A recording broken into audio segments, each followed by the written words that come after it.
here we are. We have the sprayer that I have worked on and worked on. So today I'm going to test it out. I'm going to show you how it works. So come in here a little closer, and right here is a bilge pump. This bilge pump I had to glue in the bottom. So let me line it up. All right, that seems attached. It's in the bottom there.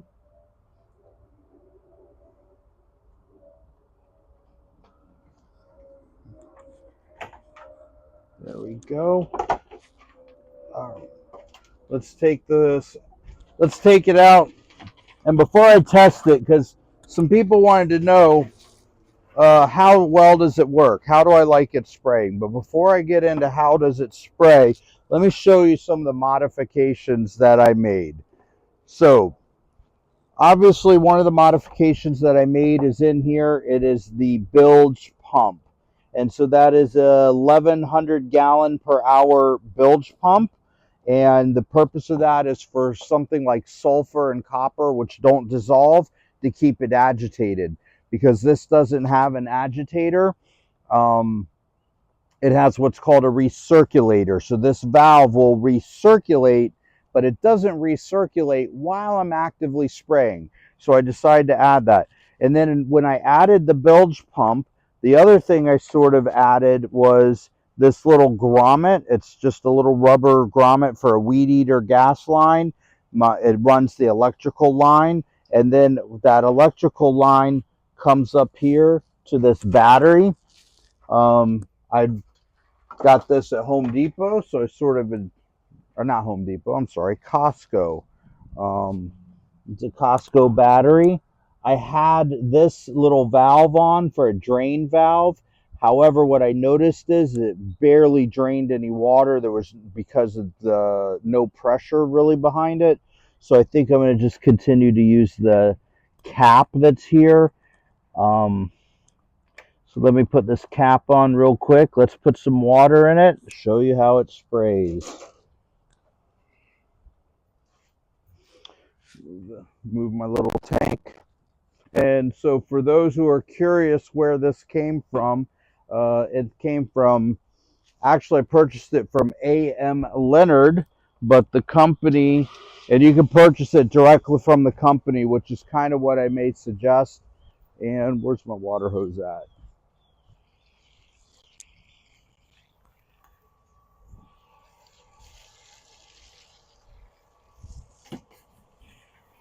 I'm going to just put a little water in here.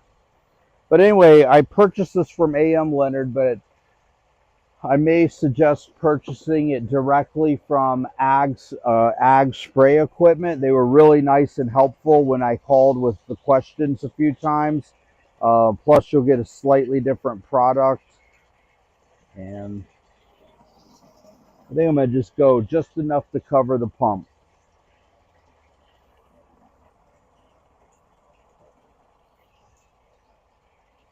And as you can see behind me are about 30 mango trees of various ones.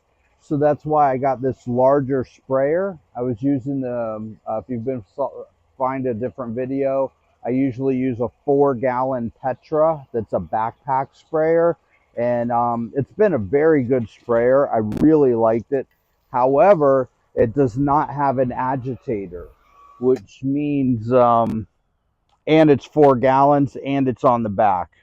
So as somebody who's getting a little bit older, 4 gallons on the back, and each gallon weighs a little over 8 pounds, right?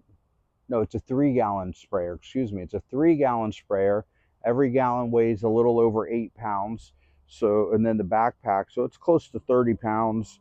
And then because it doesn't spray very far, it's a short spray. I'm climbing on this small tree like this, that's, 7-8 feet tall. I can get to the top of it with the wand pretty good.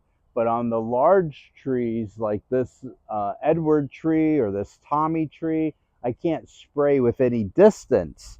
And so I was getting on top of like a 10-foot ladder, and that 10-foot ladder with a sprayer, and let's just say I don't want to fall anymore. Well, not anymore. I never fell, but let's just say I don't want to fall.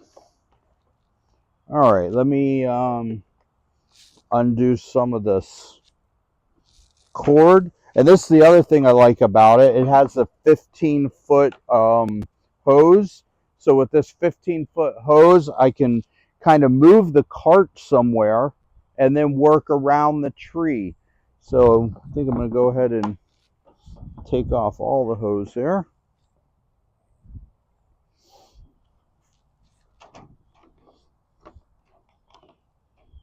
And then find the end, plug this into the wiring harness. Just simple connection, match it up, plug it in.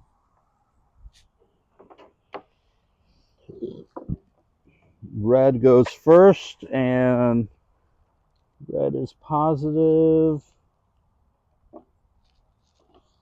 That is negative. Oh, I don't know if you can hear it, but the pump is moving, so it's starting to circulate the water, so you can see, perhaps you can see the water circulating. So it's circulating pretty good.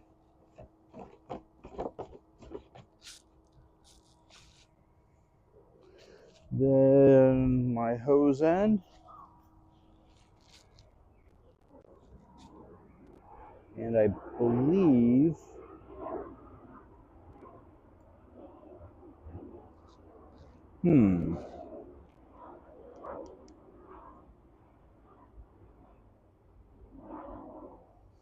okay.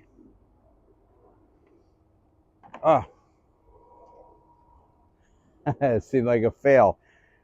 I have forgot. On the wiring harness, there's an on and off switch. So I actually didn't turn it on. And so we're back. And for whatever reason, it did not turn on. I don't know if it was an electrical current thing. I don't know if it was a switch.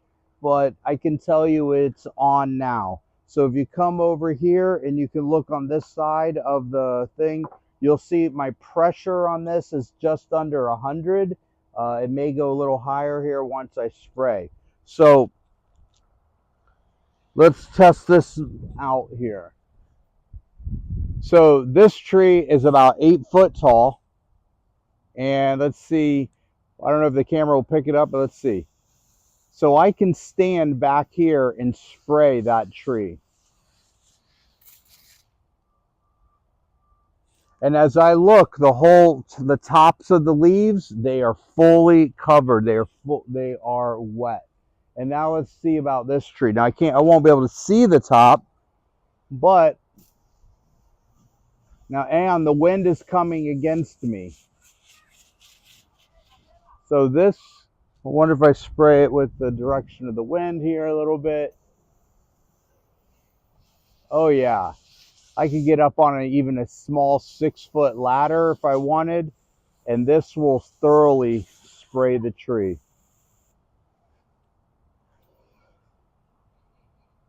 And it's going, so from here where I'm at, I'm almost hitting the center or the trunk of the tree. So if I even come in a little bit, then I'm thoroughly going to get this tree covered quickly. So overall, this has been a project, the build. I showed you that I put the bilge pump in. I built this little platform for my battery where the battery sits in there and I can roll it around without it getting wet. Even in the platform, I have this little drainage, a little cutout for drainage. I may turn the tank around and put the drainage somewhere else or move it. We'll see what happens, but we got to get started with it. My little nursery area, which I probably need to go ahead and get some chemicals and spray because one of these trees doesn't look too good. I'm about to lose that. So what am I losing there? What is that? Lemon zest. Now I'm just spraying water. If I was spraying real chemical, if you will, or I don't hate to use chemical, but real other things that I spray, usually organic, I would be masked up, we'll have some face mask on, have eye mask and different stuff, and get cleared up. But let's see. Oh, I hit the camera person. She's smiling though. Oop, messed up a dragonfly. Now you just spray. So the wind is pretty high today, and I wouldn't be spraying on a day like today. Oh, but I might be, because I see a little bit of what looks like thrip and mite damage. So I need to get that. Oh, yeah.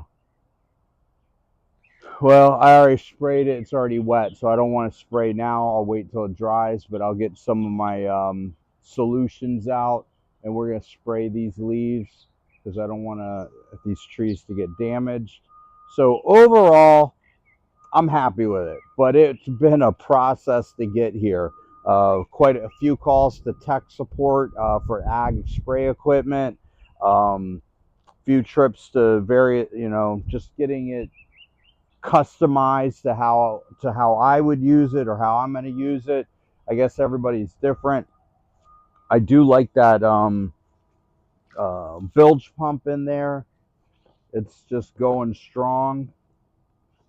Now, of course, the only thing with a system like this is eventually this battery. I have a 12-volt charger, so I can easily take this out and put it on my 12-volt charger. I'm not too worried about that. Yeah.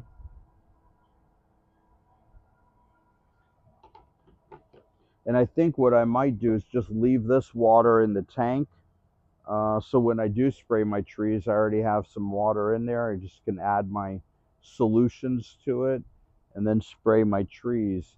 Who knows? I might spray even later today if I can get those leaves to dry here in the next 20 minutes or so. Yeah, they're drying pretty quick. Yeah, I think I'll just go ahead and get my solutions and spray. Hey, thanks for watching. Thank you for supporting me. And I'm not paid by Ag Spray Equipment, but I'm pretty happy with it, and I'm happy with their spray equipment or their customer service on it. And here's my little guy. So friendly. Guard dog.